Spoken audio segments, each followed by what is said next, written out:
ख्वाई पुनपु तराम नौसबग लोनेना खुरुमजरी ngasi pongbaw yalam paw paw se degi khumjin jaba maroi paw sing miyam da pijari modi na ing tapa amasung tangdu laita ba lehna ba kan honari haiba dagi hena atai hairamdre kudong cha da ba kaya dagi lakpang ang khitraba su ngasi lakliba si yamna maram cha ba khung chatni bire athuba matamda manipur da ing tapa purona ba prime minister na hona birakani thajai amasung laingak ama semlakani haibagi thajaba su lejai MLA bomcha ing tapa purungna bagi lambi yat kadra khalubani Nepal gi wafam na hena lumna ngalam ba sinuaiti nupi ama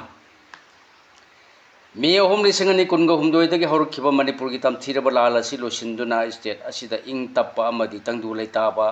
hanjil hanaba laingak na kan honaringai aduga lanjenar tuna relief camp ta lairiba sing hanagi punsida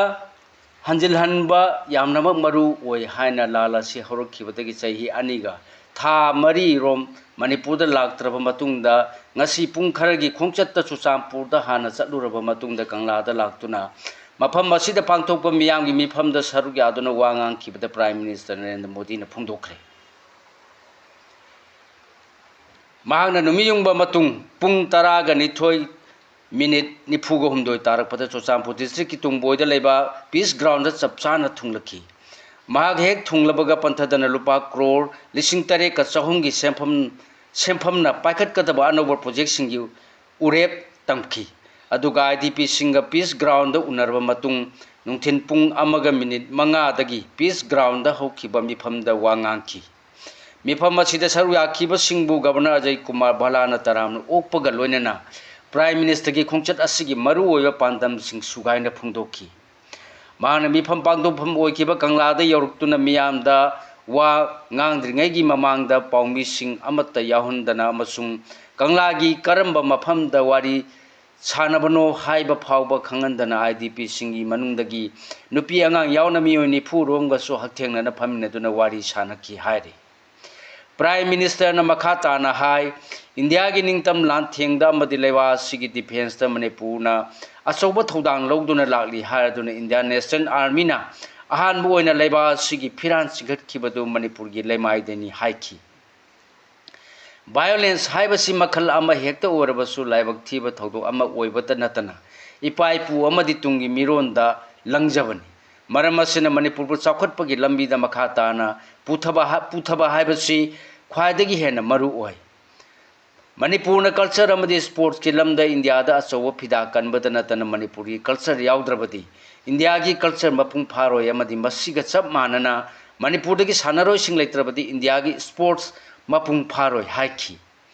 asiguma Manipur gi phajarba saktam masi hana sunabana maram oiraga maksil haloidabani haiki kunga mathoi suba sahi sa sida sakhalaba India ma uhenaba pandam da leba sina manlom da changsil adubu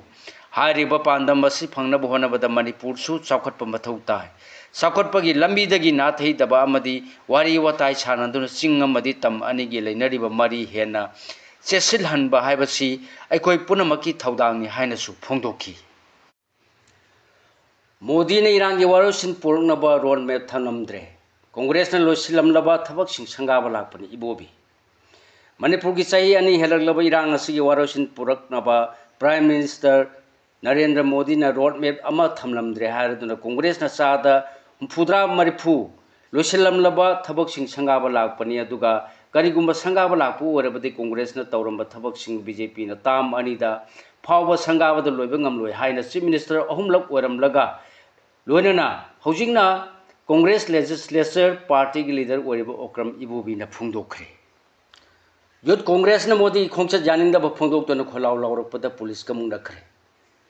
Manipur Pradesh Youth Congress Committee MPYCC gi thomi singna ngasi gi Prime Minister Narendra Modi gi pung kharagi Manipur khongchat asi yaning de amasung tat ki khongchat ni haibaga loinana khongchat asi gi mayok ta penda ba kholaw kaya lawduna BT road ta leiba Congress Bhavan dagi wakat khongchat chatna ba honarpada masing yanloba police ka akan ba mong da muknakre khongjang asi manungsan na Youth Congress ki President Maru Kokthok tuna saruk yakhi khongjang changchin khiba singna ngasi phawda saru maset amattana natraga sengki sakhiba phiron matat ama phawa phangdriba Hemjit अमसुंग लिंथोई ngambeगी photo पाइबसु याउखी justice M सुंदरना high court of Manipur की chief justice ओरगनी चलिब चहीसिगी मे थादगी हाई कोर्ट ऑफ मणिपुर की चीफ जस्टिस ओरखिबा जस्टिस के सोमशेखर की सर्विस मतम हयंग लोरगदबगी मांगोइनना सुप्रीम कोर्ट की कोलेजियम ना कोर्ट असिगी चीफ जस्टिस ओइनबगिदमक रिकमेंड तौखिबा मद्रास हाई कोर्ट की जस्टिस एम सुंदरना फम असी पूरगनी हाइरी मफम कयादा गो बैक मोदी लाउदुन खोंजंग चंगसिनख्रे मे अहुम लिसिंग अनि कुनगा हुमदोइदगी हौरलगा चाही अनि मखाई फाजिलगलब मतमदा चाही ngasi prime minister Narendra Modi न महाकी मिजोराम असम अमसुंग वेस्ट बंगाल खोंगचत की मनुंग चन्ना मणिपुर द पुंग खरा लागलमलबसु आरोइबा वारोसिन अमा पुरकतबगा इरोइनना महांगना मणिपुर द मतम चाना लाखिदे हाबगी वारोडब मियामना ngasi महाकी खोंगचत नुमित्ता तोंगान तोंगान मफम सिंग द गो बैक मोदी हाइबा खोलाउना सिंग ब लाउदुन खोंजंग चंगसिनख्रे हाइरी कुकी एमएलए तारा न प्राइम मिनिस्टर द सेपरेट एडमिनिस्ट्रेशन की डिमांड अमुकसु तक्सिनख्रे ngasi pung khar gi khongchata manipur da lalangkhiba prime minister narendra modi da manipur legislative assembly gi members sing oriba bjp gi taret kp a ani amasung independence mla amana lalasi horupata gi tanduna lakhiba makhoi gi maruoiba demand ama oriba legislature gi power yawa separate administration union territory gi demand pinana ba wari sanagadabani haibagi akanba wafam phungdokre वाफम सिंह असी फोंदोकपा इबा सिरोलमा MLA Tarana पुन्ना खुयेक पिदुना थु मतमदा political settlement पुरना बहोनबियु हादुना prime minister द पिसिनख्रे हाइरे निंगोन चाकोबा यौद्रिंगै ममांगदा आईडीपी सिंह मसा मसागी मयुमदा हंजिल हल्लु नुपी मरो हौखिबा कुमजाले सिंह अनि कुनगा हुमदोइ मे था मे अहुम दगी थोरखिबा चाही अनि हेलगलबा इरांग सिन मसागी मरमदम द रिफ्यूजी ओइना तोंगान तोंगान बा रेलु कैंप सिंग अमदि नौना संगतखिबा pre fabricated temporary center home सिंग द साइदांग फम लौदुना लेरेबा मसिंग यामनबा आईडीपी सिंग न मायोकनरिबा खुदुंग चादबा अमदि अवाबा पोलुम पुनमक हौजिकी governor Ajay Kumar Bhalla DGP अमसुंग security adviser न मसा खाइना खंगलबसु मखोइबा अथुबा मतमदा मसा मसागी मयुमदा हंजिलहनबा खनबा थौरांग पाइखनबा होनद्रिबसी यामना निंगबा काइनिंगाइनी हाइना ऑल मणिपुर नुपी मरुप की प्रेसिडेंट एस सरोजिनी की चेरोलमना फुंगदोरगली अकनबा नोंगेमदा वाइसेन मरिन की इसिंग पादुना चेले हाईवे चामग सुमना अनि की मफम कयादा इसिंग थुमले Manipur नुमित खरनी ममांगी नोंग चिफे चिफे चुरपगा लोनना ngasi ayuk akanba nongye ama akhak arauga loinana churuppadagi imphal mayol gi waisel maril gi ising imai wangna chenduna pathorukpana akutpa mafam kayada leiba lambi ingkhol amadi sumangna singba yauna ising thumjinkhre national highway number chama sumna ani gi singjamaidagi kanchipur phawbagi lambi gi saruk ayamba ising thumjinkhibadagi gari macha amadi car न सिंह चटप यादुन लंबी थैरग चटनख्रे हाइरे डेंगे की positive case तरा मरी थेंगनरे director of health services की report अमगी मतुंगना हुकी बपुंग कुमरी दा Manipur the डेंगे की positive case तरा मरी थेंगनरे हाइरे हौकी बपुंग कुमरी की मनुंग इम्फाल वेस्ट केस मापन थेंगनदुना हौजिक फावबदा सात्रेट का कुंगन निपान सुरे इम्फाल ईस्ट अनि थेंगनदुना चामग तरा मापन सुरे थौबाल डिस्ट्रिक्ट अनि थेंगनदुना कुंथागा तरुक उखुल डिस्ट्रिक्ट अमा थेंगनदुना तरामाथोई सुख्रे अतै डिस्ट्रिक्ट सिंगददी हौखिबा पुंग कुनमरी असिदा पॉजिटिव केस थेंगनद्री लोइनना हानगी लैरिबा पॉजिटिव केस सिंगदी बिष्णुपुर डिस्ट्रिक्ट केस कुंथा कक्सिंग कुनगा माथोई सेनापति द तरामरी कामजोंग द निपाल चांदेल द मरी तमेंगलोंग द अहुम तेंगनौपल द अनि सोसामपुर द अमा कांपोपी द अमा नोनेदा अमा फेजोल अमदी जिरीबाम डिस्ट्रिक्ट की ओइनदी डेंगी पॉजिटिव केस अमा फावबा थेंगनबा लैत्रि हाइरे मखाताबा पाउ पिजरी मणिपुर यूनिवर्सिटी द स्वास्थ्य रैली अमसुंग मास अवेयरनेस कैंपेन पांथोखरे इंडिया लेंगा की स्वास्थ्य पखवाद लिसिंगनी कुनगा मंगा की खोंगथांग की सरुक अमा ओइना मणिपुर यूनिवर्सिटी की एक भारत श्रेष्ठ भारत EBSB सेल न सिंधुना ngarang यूनिवर्सिटी असिदा स्वास्थ्य रैली अमसुंग मास अवेयरनेस कैंपेन पांथोखरे MU की ABSB सेल की northern officer doctor Khumuksum Robindro न खुयेक पीदुना थादोरप सेरो न हाई स्वास्थ्य रैली अमसुंग मास अवेयरनेस कैंपेन असि मणिपुर यूनिवर्सिटी की vice chancellor professor N Lokendra की मियंग मखादा EBSB सेल की नॉर्दर्न ऑफिसर डॉक्टर खुमुक्सम रोबिंद्रोना कोऑर्डिनेट तौदुना पांगथोखिबनी हाइरि इमा की मैरा की लुसिंगबी सुजाता की टीम न कांपोपी तमन लाकपदा कंगला तुमीद पुलिस का मुनखरे IDP सिंह मसा की मयुमदा हंजिलनब नेशनल हाईवे द मिते सिंह अयेद अपन पीदब अमदी कुकी मिलिटेंट सिंह तौनखिबा सु हंदोकदबनी हाइब डिमांड सिंह असगी मतांग द प्राइम मिनिस्टर नरेंद्र मोदी नंगसी वहाई अमत मणिपुर द लाकपदा फोंदोलमदबगी खोसाउनरब इमाइबेन सिंह नंगसी national highway number 2 the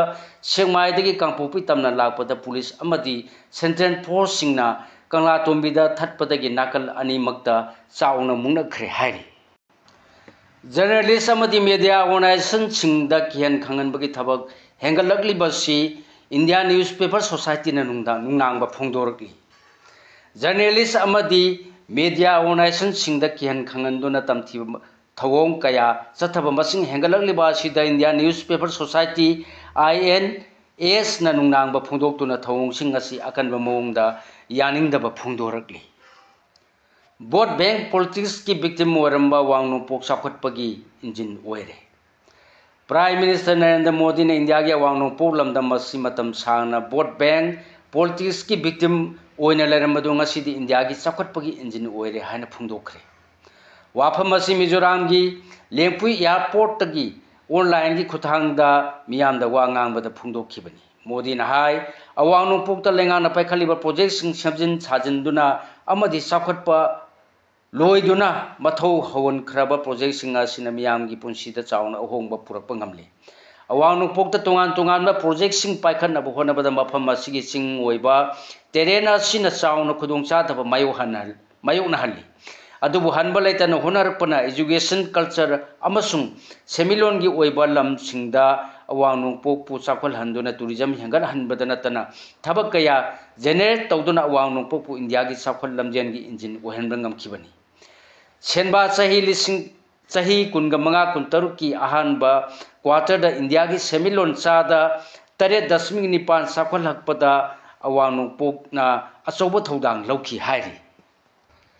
Nepal the जेनजिस Singh ना वायलेंस ओइबा मवंग द प्रोटेस्ट तौखिबदु नेमथरखिबगा लोइनना लेबा असिदा तंगदु लेताबगी फिबम हंजिलकपा हौरकपदा नेपाल की मियामना नौना खनखिबा इंटरिम प्राइम मिनिस्टर सुशीला कर्कीबु प्राइम मिनिस्टर नरेंद्र मोदी ना थागतबा फोंदोखरे PM मोदी ना हाई नेपाल द अहान बोइना नुपी ना प्राइम मिनिस्टर ओइखिबसी लेबाक अदुदा वुमेन एम्पावरमेंट की अचौबा खोंथांग अमा लाकले हाइबदु ताकपनी PM सुशीला कर्की की मखादा नेपाल की जेन जी सिंगी याइफबा तुंगलमचत अमसुंग सोइदन सेमंगमलगनी थाजै नेपाल असी इंडिया की नंगनब मरुपनी इंडिया की मियोय क्रोर चामग निफू की मौत सिंदुना अइना PM सुशील कार्की द थागत वहाई अमसुंग इकाई खुनब उच्चरी हाइकी नेपाल की अनौबा PM सुशीला कार्की असी कुमजाली सिंगनी ग 13 तगी कुमजाली सिंगनी ग 13 फाउब नेपाल की चीफ जस्टिस ओइना थौ पुरिङैदा सेंजा थुंजा की मायोक्ता चप युंगना लेपखिबा नाहा सिंगसु याबा लुचिंगबी अमा ओइरी हाइकी सानबगी पाव DC Chandel trophy Chandel Kholen YC Lambung YC थोइख्रे खोंजोम वाईसी अमसुंग कापम DC ड्रॉ चतख्रे district sports association DSA Chandel सिंधुना डिस्ट्रिक्ट स्पोर्ट्स कॉम्प्लेक्स दा हौजे हौजे चथरीबा DC चांदेन ट्रॉफी की ओइना ngasi सानखिबा सुपर डिवीजन लीग सिंगी तोंगान तोंगानबा मैच सिंग दा चांदेन खोलेन वाईसी लंबुंग वाईसी थोइख्रे खोंजोन वाईसी अमसुंग कापम DC ड्रॉ चतख्रे साब अंडर 17 चैंपियनशिप सरुक यागदब स्क्वाड लाउथोख्रे श्रीलंका युम्बू ओइदुना चथगदोरिबा साब अंडर 17 चैंपियनशिप सरुक यानबगिदम मियोय कुनगा हुमदोइना साब इंडिया की अंडर 17 मेंस स्क्वाड की Ming head coach Bibiano Fernandes ना लाउथोख्रे बॉक्सर जेटी तराम नौतुना पुनिंग थौगतख्रे थास की तरामाथोय द पांथोकिबा अरुणाचल प्रो बॉक्सिंग सीजन अहुम द मणिपुर की बॉक्सर जेडिट थिंगबाइजमना दिल्ली पुलिसु ओरिबा हरियाणा की बॉक्सर अनुजपु माइथीबा पिरमनगा मणिपुर की मिंगचत पुरकपा ngamkhre एसेट 5 स्टूडियो की कोचसु ओरिबा इंटरनेशनल बॉक्सर दीपलाइसरम की मखादा ट्रेनिंग तौदुना लेरिबा बॉक्सर जेदीपना मणिपुर की मिंचत पुरखिबा अदुबु मियामना थागतप फुंगदोखिबगा लोनेना ngasi mahakpu miyamna taramna utuna puning thagakre panba yabadi jevet top awang laikai dagini siga lonena lojare ngasi phungba huyen lampau pau se dagi khumjin jaba maru yo pausing khwai punopu amukana khurumjari